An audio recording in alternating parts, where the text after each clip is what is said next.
세 번째 시리즈, 인슐린을 낮추는 음식 5화. 저녁 식사가 가장 중요한 이유. 건강은 아침보다 저녁에서 결정될 수도 있습니다. 여러분은 저녁을 하루 중 가장 많이 드시나요? 퇴근하고 집에 돌아오면 하루 종일 참았던 배고픔이 한꺼번에 몰려와서 평소보다 훨씬 많이 드시는 분들도 있으실 거예요.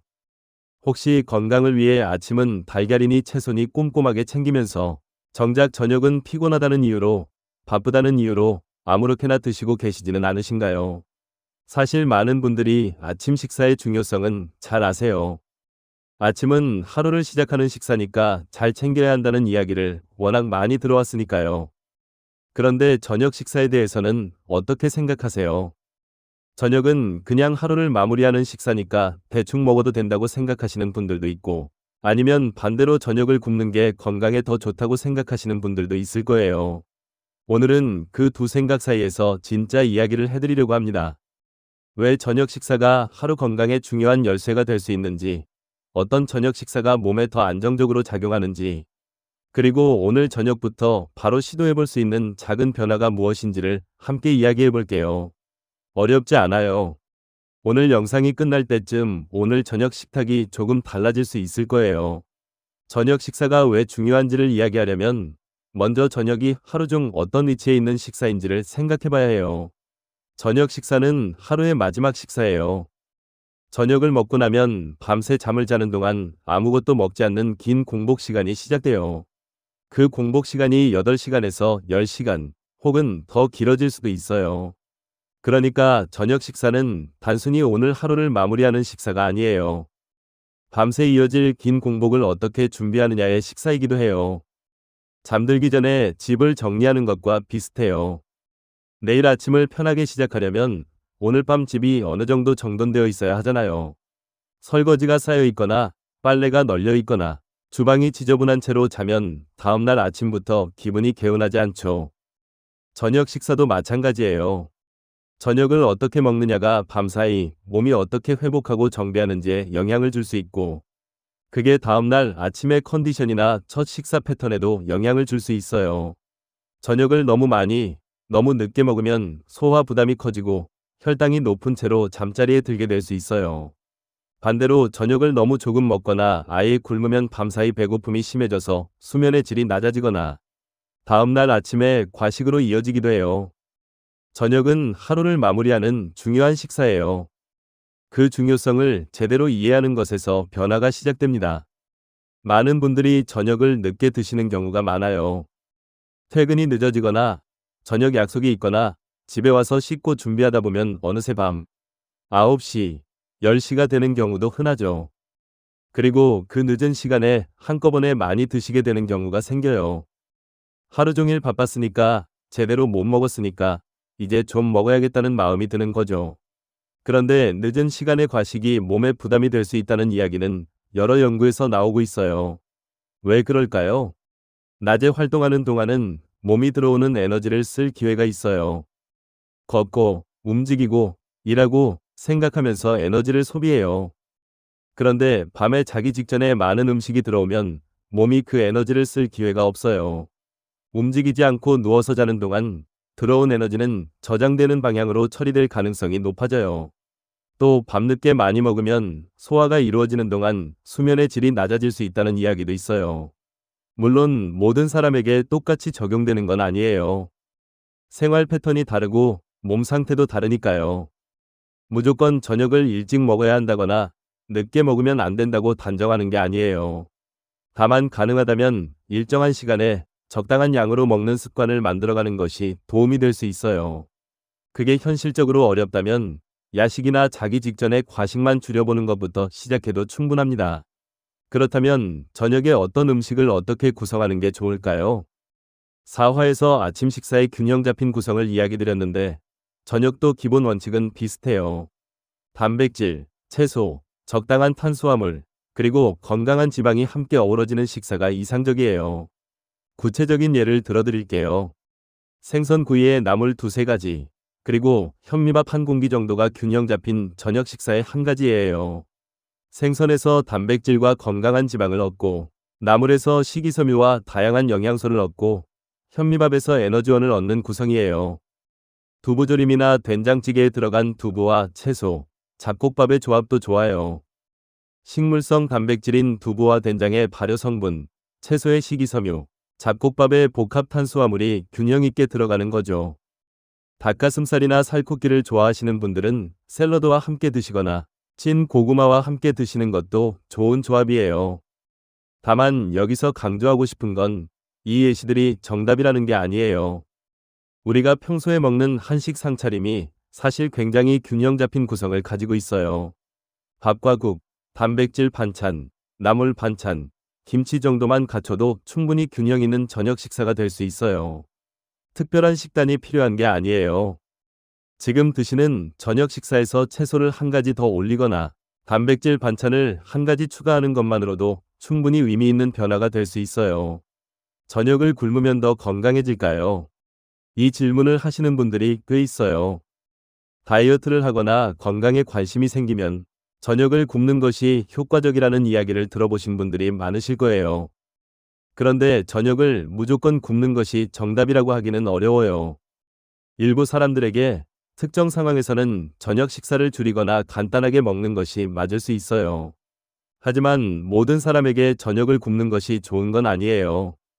저녁을 굶으면 밤사이 배고픔이 심해져서 잠을 설치게 되거나 자다가 깨서 뭔가를 먹게 되는 경우가 생기기도 해요.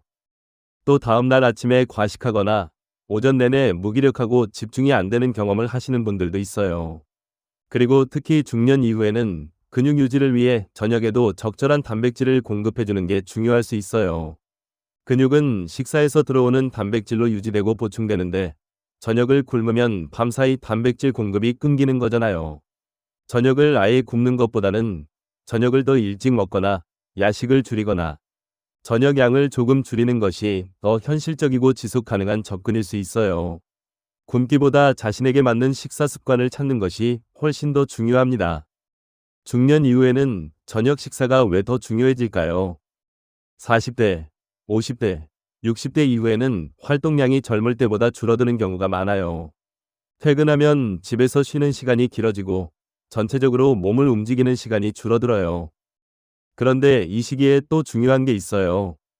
앞서 여러 번 이야기했듯이 나이가 들면서 근육량이 자연스럽게 줄어들기 시작하는 거예요. 근육을 유지하려면 꾸준한 단백질 공급이 필요한데 저녁 식사가 그 중요한 공급 시점 중 하나예요. 밤새 긴 공복이 이어지기 직전의 식사니까 이때 단백질을 충분히 포함시켜주면 밤사이 근육 유지에 도움이 될 수 있어요. 오래된 집을 관리하는 것으로 비유해 드릴게요. 오래된 집은 매일 작은 보수 작업이 필요해요. 벽에 습기가 생기지 않도록 관리하고 낡은 부분을 조금씩 수리하고 청소도 꾸준히 해줘야 집이 오래가죠.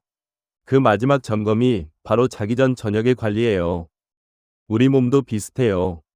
하루 마지막 식사인 저녁에 근육 유지에 필요한 단백질을 충분히 공급해주는 것이 밤사이 몸이 회복하고 유지하는 데 도움이 될 수 있어요. 또 중년 이후에는 활동량이 줄어드는 만큼 저녁에 과식하지 않는 것도 더 중요해져요. 쓰는 에너지는 줄었는데 먹는 양이 그대로라면 남는 에너지가 저장되는 방향으로 처리될 가능성이 높아지니까요.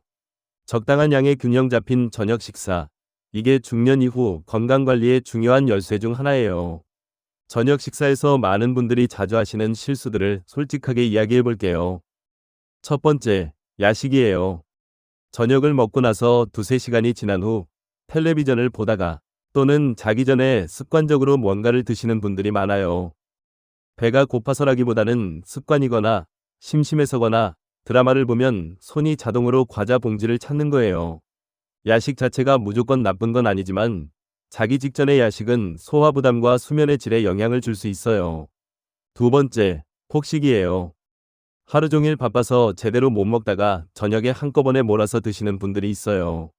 낮에 참았던 배고픔이 저녁에 폭발하는 거죠. 이 패턴이 반복되면 저녁마다 과식하게 되고 몸에 부담이 쌓일 수 있어요. 세 번째, 술과 함께하는 과식이에요. 저녁에 술을 마실 때는 안주를 많이 먹게 되고 기름지고 짠 음식이 많아지는 경향이 있어요. 술 자체도 혈당에 영향을 줄 수 있고 안주까지 더해지면 저녁 식사가 과도해지는 경우가 많아요. 네 번째, 채소와 단백질이 부족한 저녁이에요. 면 요리나 빵, 떡볶이 같은 탄수화물 위주의 저녁 식사를 자주 하시는 분들이 있어요. 맛있고 편하긴 한데 단백질과 채소가 부족하면 포만감이 오래가지 않아서 야식을 찾게 되는 악순환이 생길 수 있어요. 이 중에 해당되는 게 있으신가요? 한 번에 다 바꾸려고 하지 않아도 돼요. 가장 자주, 가장 쉽게 바꿀 수 있는 것 하나부터 시작해 보세요. 오늘부터 실천해 볼 수 있는 저녁 식사 습관을 정리해 드릴게요. 첫째, 가능한 일정한 시간에 저녁을 드시려고 해보세요. 매일 비슷한 시간에 저녁을 먹으면 몸이 그 리듬에 적응해요. 너무 늦어지는 날이 생기더라도 평소 습관을 유지하는 것이 중요해요. 둘째, 채소를 먼저 드세요. 이 화에서도 이야기 드렸지만 채소를 먼저 먹는 것이 전체 식사의 균형을 잡는 데 도움이 될 수 있어요. 저녁 상차림에서 나물이나 채소 반찬을 먼저 두세 젓가락 드시는 것부터 시작해보세요. 셋째, 단백질을 포함시켜보세요. 저녁 식사에 생선이나 두부, 살코기, 달걀 중 하나를 반드시 포함시키는 습관을 만들어 보세요. 밤사이 긴 공복 전에 단백질이 공급되는 게 중요하니까요. 넷째, 천천히 드세요. 저녁에는 시간적 여유가 상대적으로 있는 경우가 많잖아요. 빨리 먹을 이유가 없어요. 젓가락을 내려놓고 음식을 씹는 시간을 충분히 가져보세요. 다섯째, 배가 너무 부를 때까지 드시지 마세요. 팔날쯤 찼다는 느낌에서 멈춰보세요. 여섯째, 야식을 줄여보세요. 야식을 완전히 없애는 게 어렵다면 자기 2시간 전에는 먹지 않는 것을 목표로 해보세요. 오늘 이야기를 5가지로 정리해 드릴게요. 첫째, 저녁은 하루를 마무리하는 중요한 식사입니다. 밤새 이어질 긴 공복을 준비하는 식사이고 다음날 컨디션에도 영향을 줄 수 있어요. 둘째, 늦은 시간의 과식은 몸에 부담이 될 수 있습니다. 가능하면 일정한 시간에 적당한 양으로 드시는 습관이 도움이 될 수 있어요. 셋째, 단백질과 채소를 함께 먹는 균형이 중요합니다. 저녁에도 단백질과 식이섬유를 갖춘 균형 잡힌 식사가 몸의 회복과 유지에 도움이 될 수 있어요. 넷째, 저녁을 무조건 굶는 것이 정답은 아닙니다. 굶기보다 자신에게 맞는 식사 습관을 찾는 것이 더 중요하고 지속 가능해요. 다섯째, 꾸준한 식사 습관이 건강을 만듭니다. 오늘 하루의 선택이 아니라 매일 반복되는 작은 습관들이 건강을 만들어가요. 우리는 하루를 시작하는 방법에는 많은 관심을 가집니다. 아침을 어떻게 먹을지, 무엇을 먹을지, 어떤 영양소를 챙길지를 고민하죠. 그런데 하루를 어떻게 마무리하는지도 그만큼 중요할 수 있어요. 오늘 저녁 한 끼를 조금 더 천천히 먹는 것, 채소 반찬을 먼저 두세 젓가락 드시는 것, 단백질 반찬을 하나 더 올리는 것, 자기 전 야식 습관을 오늘만이라도 줄여보는 것. 이런 작은 변화들이 처음에는 별것 아닌 것처럼 느껴질 수 있어요. 눈에 띄는 변화가 바로 보이지 않을 수도 있어요. 하지만 몸은 그 작은 변화들을 기억해요. 매일 저녁이 조금씩 달라지면 밤사이 회복의 질이 조금 달라지고 다음날 아침이 조금 더 개운해지고 그 개운함이 다음날의 식사 습관에 영향을 주기 시작해요.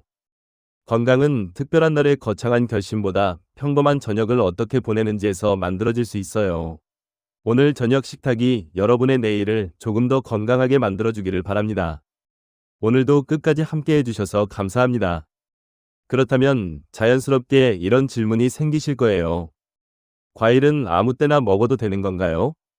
식후에 과일을 먹으면 정말 안 좋은 건가요? 과일은 혈당에 어떤 영향을 줄까요? 많은 분들이 과일에 대해 이렇게 엇갈리는 이야기를 들어보셨을 거예요. 몸에 좋은 음식이라고도 하고 당이 많아서 조심해야 한다고도 하죠. 다음 영상에서는 과일은 언제 먹어야 할지를 이야기해 드릴 거예요. 식전에 먹는 게 좋은지, 식후에 먹어도 괜찮은지, 과일과 혈당의 관계는 어떤지, 그리고 건강하게 과일을 즐기는 방법은 무엇인지를 쉽게 풀어드릴게요. 다음 영상도 꼭 함께 해주세요.